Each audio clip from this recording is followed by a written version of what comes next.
Have you ever seen ripe cherries on a tree? These are tart cherries. I'm in the middle of an orchard, and I'm so impressed by what it takes to run a farm like this. So, just a couple of acres away, there's a number of people all working to harvest the fruit from these trees. And it takes an incredible amount of resources to run that operation. We're talking about people that can run a shaker. There's a pan that catches all the cherries as they shake the cherries off the tree.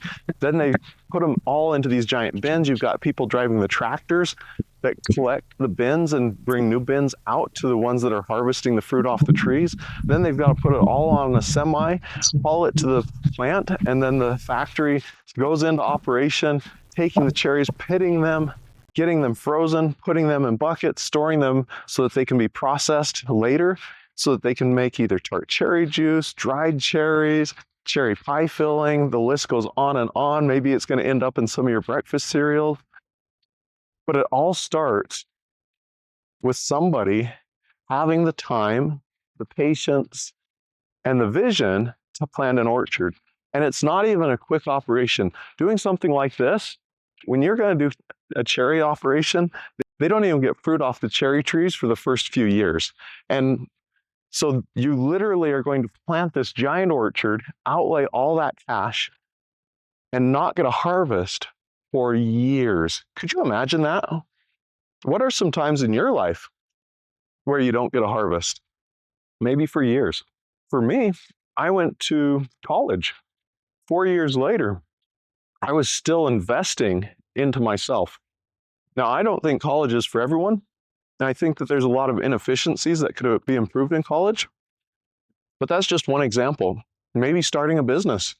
Same sort of thing. You've got so much you've got to learn and do. You may not get a positive return for years after you start. But if you persevere, a cherry tree like this one here, it's going to produce fruit for 25 years. So if you've got a tree that's going to give you a return if you take care of it for 25 years, it may be a high upfront investment, but it's going to keep giving you a return for years and years and years.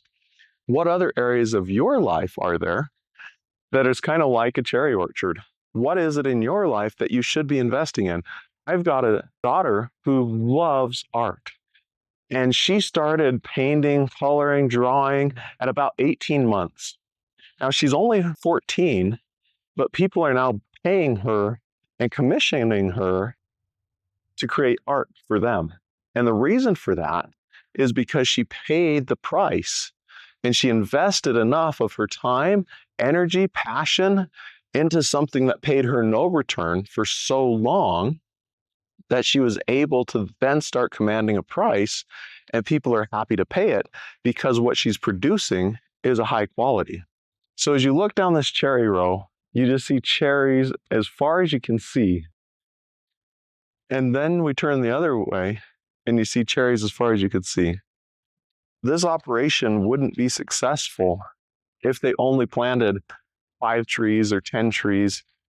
You have to have an almost innumerable number of trees to make a cherry orchard work in today's world. But once you get to that level, then you can start to have success. So if you're struggling in your business, have you invested enough? Have you given it enough time? Have you figured out what you need to do differently so that you've got a cherry orchard of a business that's going to keep producing fruit for you for years? Now, I wanted to be a farmer when I was a kid. My grandfather was a farmer. He was a dairyman for a number of years, and then he got out of the dairy business.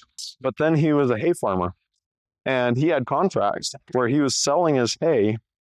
He was in Nevada, but he was selling his hay down to people in Texas. Sometimes he had contracts where he was supplying it into racetracks and a number of different places.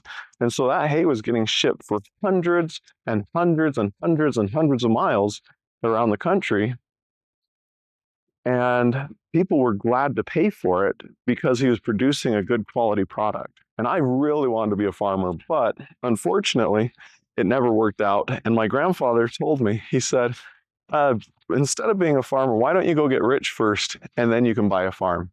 Now, this isn't my farm, but I married into a farming family, and it gives me an opportunity to enjoy some of the benefits of seeing the hard work that farming brings about while I still get to do all my business endeavors. But I think that there's something that so many people can learn from the farming community, and it's that idea of patience, putting in the effort, not giving up.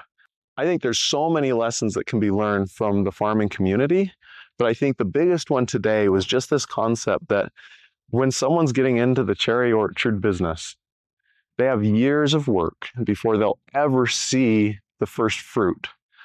But if they do it right, they're going to have that return coming for years and years and years.